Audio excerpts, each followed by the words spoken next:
Hi hello friends, welcome to ADM cinema. 1980స్లో Radhe Krishna movie రివ్యూలోకి వెళ్లే ముందు ఈ వీడియోని ఒక లైక్ చేసి కొత్తగా వచ్చిన వాళ్ళైతే ఛానల్ని సబ్స్క్రైబ్ చేసుకోండి ప్లీజ్. 1K దగ్గరలో ఉన్నాము. మూవీ రన్ టైం వచ్చేసి 2 hours 8 minutes ఉంది. ఇది ఒక లో బడ్జెట్ మూవీ. ఈ మూవీలో ఏదైనా ప్లస్ పాయింట్ ఉంది అంటే అది మ్యూజిక్ డైరెక్టర్ అని చెప్పాలి. బ్యాక్గ్రౌండ్ మ్యూజిక్ అయితే ఏం లేని సీన్స్లో కూడా బ్యాక్గ్రౌండ్ మ్యూజిక్ అయితే బాగుంది అండ్ సాంగ్స్ కూడా బాగున్నాయి. మూవీలో సినిమాటోగ్రఫీ కొన్ని చోట్ల ఓకే అనిపించింది కానీ చాలా చోట్ల బాగాలేదు. అండ్ 80స్లో జరిగే స్టోరీ ఇది. కాస్ట్యూమ్స్ అయితే 80s లాగా అనిపించదు, ఏదో ప్రజెంట్ టైం లైన్లో నడుస్తున్నట్టు ఉంటుంది. డబ్బింగ్ అయితే సింక్ అవ్వలేదు, చాలా చోట్ల పోయింది అనిపించింది. రైటింగ్ అయితే బాగాలేదు అండ్ ఆ డైలాగ్స్ కూడా బాగాలేదు. స్టోరీ ఏదైనా కొత్తగా ఉంది అంటే అది లేదు, రొటీన్ స్టోరీనే.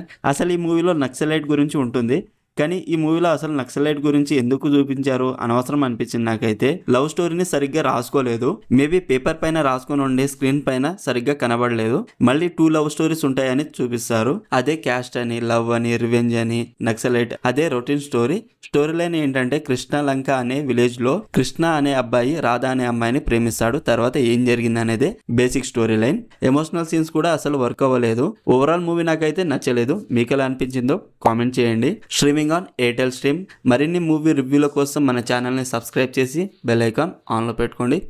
Thank you.